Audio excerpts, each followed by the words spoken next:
Hello everyone, I am Tacet, and today I'm going to be going over teams for the new Mythic of Pharaoh Nefertani. So, as far as this Mythic, this ended up coming in, of course, as the final reward for Season 2 of Gems of War for Campaign 2.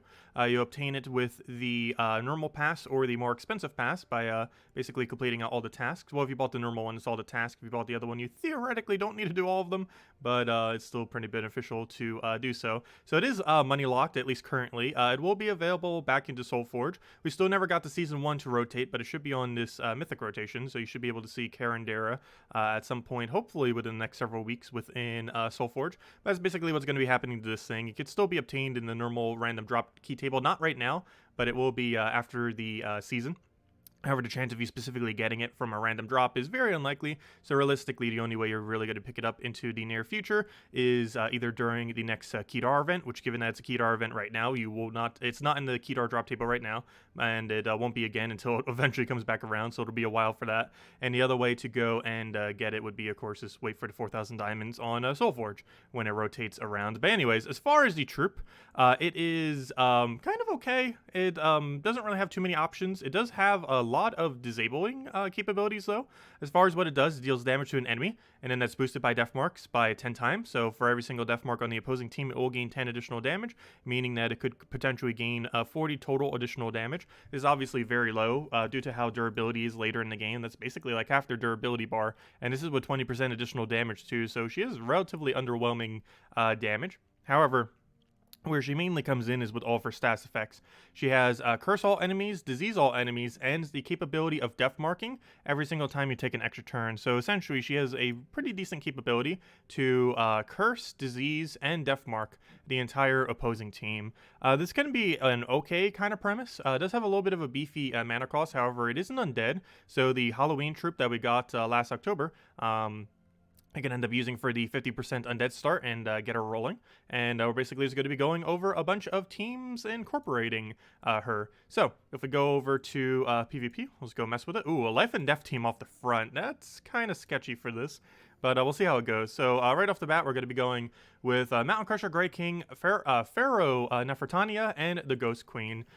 This basically gets to use a bunch of undeads that have a 50% start and kind of go from there. We are using a different hero class just for safety's sake. However, you could, of course, theoretically use a undead hero class as well. So right off the bat, we're basically just going to want to go get Great King operational if we can. Unfortunately, those explosions actually got a little bit more in the way than they actually help. So we'll go and do a bunch of stuff here. Hopefully it does not get good value here. Luckily, he completely misses, so we can actually go for a great purple disable right here. We actually have death mark onto his life and death as well, which is really great to see, because obviously we don't want life and death going crazy. So we were able to disable it before it was able to do anything, which is always perfect. We can go for another purple and actually double kill them right now, which I'm actually relatively tempted to go for, so we will end up doing just that. As you can see, we got another death mark. Death Mark does have a 1-turn delay before it can kill. However, after that turn delay, it has a 10% chance per turn to end up killing. However, whenever you end up refreshing the stats effects on the opposing troop, it will regain the capability of that 1-turn delay. So unfortunately, you can kind of keep stacking the 1-turn delay so that it almost never dies off a Death Mark, which could be very, very annoying. I'm pretty sure the duration of this video will show pretty much 0 or maybe 1 kill actually off of Death Mark. Hey, never mind. Well, there we go. We actually got it. Nice. Okay. So we're able to get the kill there off the Death Mark then. So not too bad. But you do have to be careful with over-death marking them by taking too many extra turns. You can end up refreshing it so ridiculous much to the point that they pretty much never die. But yeah, we actually got it there, so that's pretty cool. So next team, we got ourselves a stun with a curse kind of option with a Beatrix for cleanse. So basically we get to constantly keep cleansing, and the opposing team constantly keeps getting disabled. He does have an Obsidious to show, so to be able to show this team properly, we do need to get an extra turn pretty much immediately, which luckily it's right on the board, so that works out quite fine. Of course, one thing particularly noteworthy that's lacking from this team is a lack of a half-mana start troop. Of course, this team is not incorporating that, since obviously we're not really using any other undead other than her, so it wouldn't really make much sense to put one in this particular instance. However, it's just a little bit different of a build that you can end up doing with it. So we have Beatrix, so we do have the capability to cleanse. We do have the capability of feeding mana. We do still have that really high Obsidious thing, so we're going to go for this. This will end up giving her mana so we can go and cast our ability. I think we're going to go for this and then go into Obsidious. So I'm probably just going to do do this onto his first slot to get a nice little poke. That'll then disable everything else out. We can then go and get a nice stun on them so they don't have any traits or anything like that. Unfortunately, don't see any extra turns, so we're just going to have to move the board a little bit. Hope we get one. We do indeed land one off of Sky. So as you can see, his entire team is now cursed and stunned. Stun, of course, disabling their traits, and cursed disabling any of their immunities. So even if they had like impervious and had immunity to stun, actually, are you one of them? Let's see, does Sentinel have? Yes. So Sentinel is actually a pretty good example here. So you notice Sentinel is actually stunned right now, despite the fact that he has immune to stun, poison, disease, death mark, all that kind of stuff. Oh, he's even death mark too. So as you can see, he has immune to all that stuff. However, we were able to get that on him because we have a curse on him. So that ends up disabling his perks, and then we just put a stun on him for good measure, which disables absolutely everything else that he has, like his 40% score reduction, his barrier chance, and all that good stuff. So he's as disabled as it can get. So we'll just do that. We'll go throw down another ability here. And we're pretty much good to go. We could go for another one of these if we so choose. We can go refresh all of the curse and stun if we wanted to, but given that it's Beatrix, we'll obviously go for a little bit of Beatrix carry here. Take the green right over there, grab another Beatrix because it's Beatrix, and boom.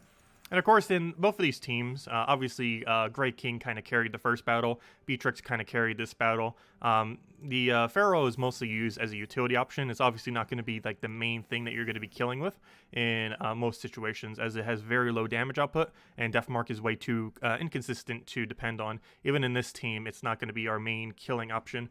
So here's the super cheap team if you want to build a cheap team out of it. It's Mountain Crusher, Apothecary, and Hexrat, with, of course, the Pharaoh, as all these teams are based on her.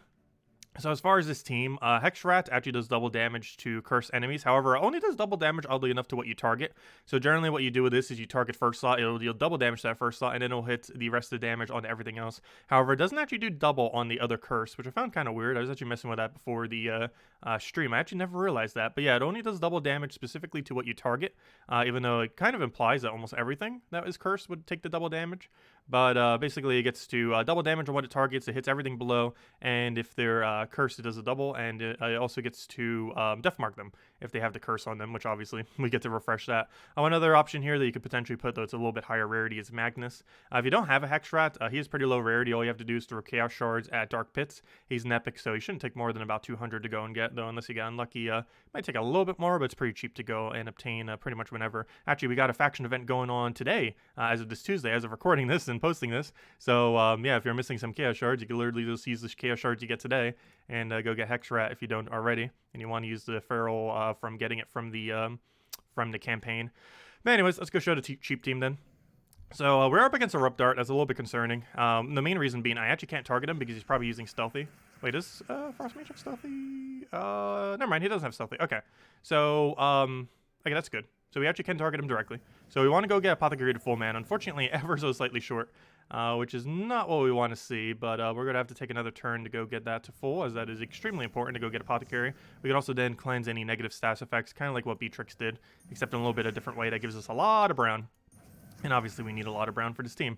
So right here, we'll just go and use Hexrat, actually, just so we can go and get everything hit there. Oh, he wasn't cursed. No, I forgot. We didn't actually use the other thing, so he didn't get the curse damage. I was like, yeah, we'll go kill him with double damage. And then it's like, nope, Rope Dart says no. Rope Dart very much says no. Okay, that was a big mistake. Good old Rope Dart. Rope Dart hasn't been around for a while. I hope it comes back again. It's one of the best weapons in the game, as you can kind of see. Mistakes were made. Yeah, I should have used Nosferatu there. But actually would have been fine. Or not Nosferatu, I mean a Nefertania. But anyways, let's go throw... we'll take the green for now. Mistakes were made. But let's go let him do his little bit of mana. I was hoping he would kind of give us something. Though he's frozen, so we couldn't have countered that. But we'll go for double blue just to make sure in case it didn't surge. And of course it didn't surge. That's why I went for the safety measure. So we'll go convert all this blue. Okay, now we should be fine. Let's not mess this up this time. So let's actually do the Mythic first. Because we kind of want to apply that curse and everything. So we'll do this very first. This also get rid of the impervious over there. So now he doesn't have impervious, so we could actually death mark him and stuff like that onto the Zugoff, which is something you, of course, normally wouldn't be able to do unless you applied a curse to it. So right now he does have a barrier on him, which makes me kind of want to go for a Mountain Crusher here or go for an Apothecary to land into it. So I'm actually going to go for Apothecary and hope we can get a Skull Poke. We did not end up doing so. So we're going to have to go for a... Oh, never mind. We actually still were able to get the thingy off. I forgot. So we can end up doing that. We can then go for... Wait, we actually did off the 2 damage, didn't we? I was gonna say, wait, I thought we reapplied Curse. No, I'm pretty sure we just did 2 random damage and actually got rid of Barrier with it. That's pretty funny, yeah. That's exactly what happened. That is actually really funny. That or the explosion off of Titan hit it. One or the other, but something hit him. One or the other there. But anyways, we have our double damage now, so we'll go for the Hex Rat thing. We'll go for a poke. As you can see, we have Death Mark on Zugoff, which normally is not possible due to his Impervious. However... Impervious does not mean immune to Curse. That one indestructible one on Enraged Karandera, that does count a Curse. However, the one that Zugoff has does not. Or at least the player owns Zugoff anyways. So we can go for Skull Poke here.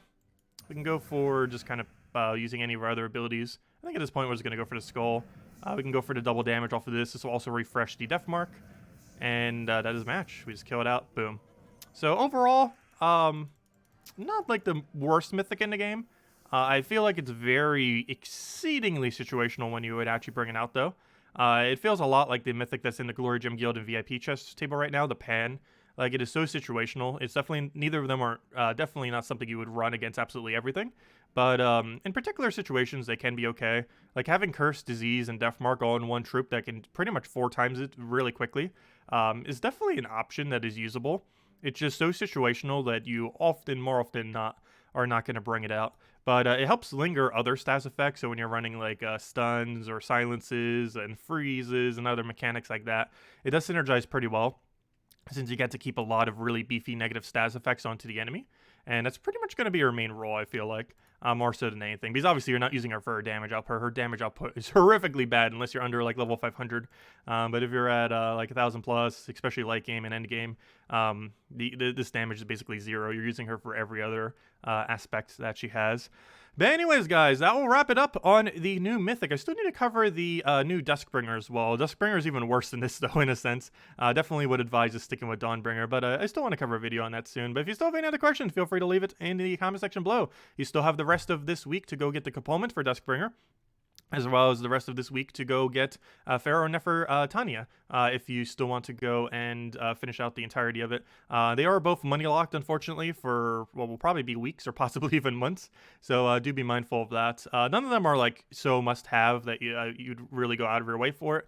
However, if you already paid for it, definitely make sure to go and finish out the last of the tasks. Of course, every single Monday night we've already covered pretty much all the tasks, so if you want to go reference any of those videos, we have covered every single possible task, of course, on stream when we went through them, though they're pretty straightforward to the point where you could just pretty much do them as they pop up. Most of them are pretty obvious what you need to do, of course. But anyways, that will wrap it up for this video. Any other questions, feel free to leave it below. Best of luck with finishing out the event if you haven't already, and I will catch you guys later. Goodbye, everyone, and thank you all so much for watching.